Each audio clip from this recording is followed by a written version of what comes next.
أعوذ بالله من الشيطان الرجيم بسم الله الرحمن الرحيم الحمد لله رب العالمين وأفضل الصلاة وأتم التسليم على سيد الأولين والآخرين ثم أما بعد السلام عليكم ورحمة الله وبركاته.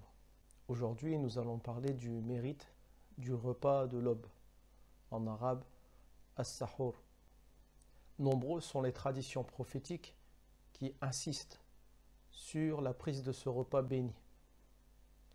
Notre bien-aimé prophète Mohammed sallallahu alayhi wa sallam a tant insisté sur l'importance de prendre ce repas. Par exemple, Sayyidina Anas ibn Malik radiyallahu anhu wa ardah rapporte au sujet du mérite du repas de l'aube dans un hadith qui est compilé par les imams Bukhari et Muslim, que le prophète sallallahu alayhi wa sallam a dit tasahharu fa inna fi as-sahuri barakah. Prenez le repas de l'aube car il y a dedans une bénédiction. Et c'est une bénédiction en ce sens que celui qui prend ce repas, il suit la sunna du prophète Mohammed sallallahu alayhi wa sallam. Aussi, en prenant ce repas, le serviteur va renforcer son corps pour le jeûne. Et donc le serviteur utilise donc un moyen qui va lui permettre d'appréhender au mieux le jeûne, qui est une adoration. Aussi, le serviteur fait preuve de modération et de juste milieu. Et il faut quand même rappeler que l'islam est une religion qui se caractérise par sa juste mesure. Elle donne à chaque chose son droit. Et donc, en prenant le repas de l'aube, le serviteur donne à son corps ce qui lui est dû. Notre prophète Mohammed sallallahu alayhi wa sallam nous invite à ne pas négliger ce repas. Dans un hadith rapporté par Sidna Abu Sa'id al-Khudri, radiyallahu ta'ala anhu wa ardah, compilé chez l'imam Ahmed, rahimahullahu ta'ala, le prophète sallallahu alayhi wa sallam dit au sujet du repas de l'aube, فَلَا تَدَعُوهُ, ne le délaissez pas. وَلَوْ أَنْ يَجْرَعَ أَحَدُكُمْ جُرْعَةً مِّن مَّاءٍ, ne serait-ce que en prenant une gorgée d'eau.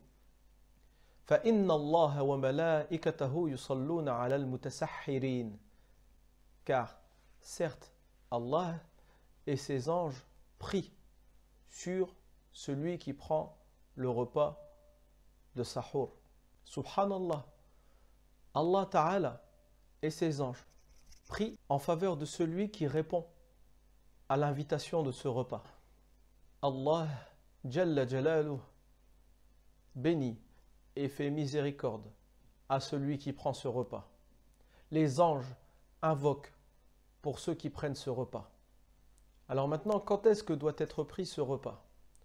Le repas du sahur est appelé ainsi car il est pris à l'heure du sahar. Le sahar, c'est un moment qui est très proche de l'aube. Et il est préférable de retarder au maximum ce repas. Le prophète sallallahu alayhi wa sallam nous dit Thalathun min akhlaqil mursalin. Trois choses font partie des caractéristiques des messagers alayhim salam. Ta'jilul iftar, le fait de s'empresser à la rupture du jeûne. Wa ta'khir as-sahur, le fait de retarder le sahur. Wa wad'ul yamin ala shimal fi as-salah, et le fait de placer sa main droite sur sa main gauche pendant la prière. Donc, en retardant le repas du sahur, nous nous conformons à l'éthique des messagers, alayhim salam. De plus, en faisant cela, en retardant le repas de l'aube, nous montrons notre faiblesse à Allah Azza wa Jal. Nous exprimons notre état de servitude. Notre faiblesse ne doit pas être une tare. Au contraire, nous devons exposer notre faiblesse à Allah Azza wa Jal. Nul ne se libère des illusions de sa propre force sans qu'Allah subhanahu wa ta'ala lui accorde de son soutien. Donc nous disons, comme notre prophète bien-aimé sallallahu alayhi wa sallam disait aux gens lorsqu'il les invitait à prendre le repas du sahur, venez à ce repas béni. Prenons part à ce repas qui a lieu dans les derniers moments de la nuit. Un moment propice à la prière, un moment propice au rappel d'Allah Azza wa Jal, un moment propice aux invocations, un moment où Allah Azza wa Jal interpelle ses serviteurs et leur dit: qui m'invoque pour que je l'exauce? Qui me demande pour que je lui donne? Et qui me demande pardon afin que je lui pardonne? Qu'Allah subhanahu wa ta'ala bénisse votre repas du sahur, qu'Allah bénisse votre repas de l'iftar, qu'Allah bénisse votre mois de Ramadan. Wassalamu alaikum wa rahmatullahi ta'ala wa barakatuh.